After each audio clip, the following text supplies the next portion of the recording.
Angkatan Laut Iran mencegat 2 kapal karena melakukan pelanggaran di Selat Hormuz. Kapal-kapal yang disita kemudian dipindahkan ke perairan teritorial Republik Islam Iran.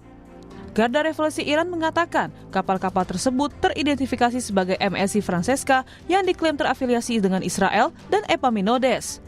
Video yang dirilis Angkatan Laut Iran memperlihatkan pasukan bersenjata dengan penutup wajah dan mengenakan seragam memasuki kapal.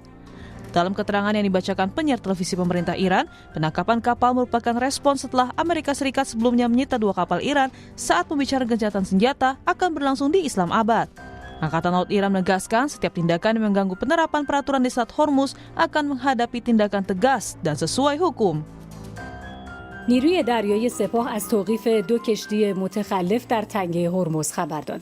نیروی دریایی سپاه پاسداران در راستای کنترل هوشمند تنگه هرمز امروز صبح 2 فروند کشتی متخلف به نام‌های MSC فرانچسکا متعلق به رژیم صهیونیستی و شناور متخلف اپامینودس که بدون مجوز و با انجام تخلف‌های مکرر و دستکاری در سامانه‌های کمک ناوبری و به مخاطره انداختن امنیت دریانوردی قصد خروج مخفیانه از تنگه هرمز را داشتند. Penyitaan ini terjadi di tengah buntunya pembicaraan damai di Pakistan yang belum menunjukkan kemajuan. Iran menilai kurangnya itikat baik Amerika dalam negosiasi dan blokade yang dilakukan Amerika di Selat Hormuz menghambat negosiasi. Dalam pernyataan yang ditulis dalam media sosial pribadinya, Presiden Iran Masoud Pezeshkian mengatakan Republik Islam Iran menyambut baik dialog dan kesepakatan dan terus melakukannya. Pelanggaran komitmen, blokade dan ancaman merupakan hambatan utama bagi perundingan yang sesungguhnya. Dunia melihat retorika yang tak ada habisnya dan kontradiksi antara klaim dan tindakan.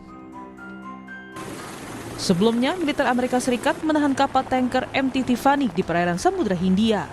Pentagon atau Departemen Perang Amerika menyatakan intervensi ke kapal MT Tiffany didasarkan dugaan kapal tersebut melakukan aktivitas ilegal terkait Iran. Guna melindungi kebebasan navigasi di Selat Hormuz, Inggris dan Prancis akan mengadakan pertemuan dengan para perencana militer dari sedikitnya 40 negara yang dimulai pada Rabu 22 April 2026. Dalam pertemuan ini, mereka akan membahas strategi misi pembukaan kembali Selat Hormuz dan menyusun rencana terperinci untuk melindungi kebebasan navigasi di perairan itu.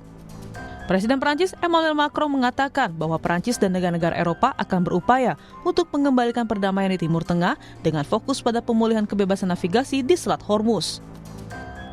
Et nous œuvrons au retour de la paix avec, je dirais, 2 questions qui sont importantes pour nos 2 pays, sur lesquelles nous avons beaucoup fait ensemble. La première, c'est celle de la liberté de navigation et tout le travail qui a été fait pour la réouverture pacifique d'Ormuz.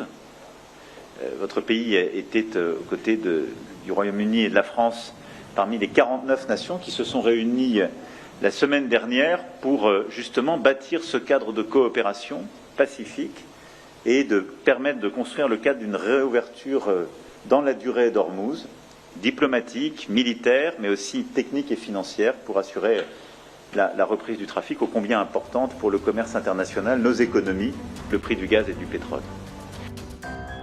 Tanda-tanda perdamaian Amerika Serikat dan Iran belum nampak.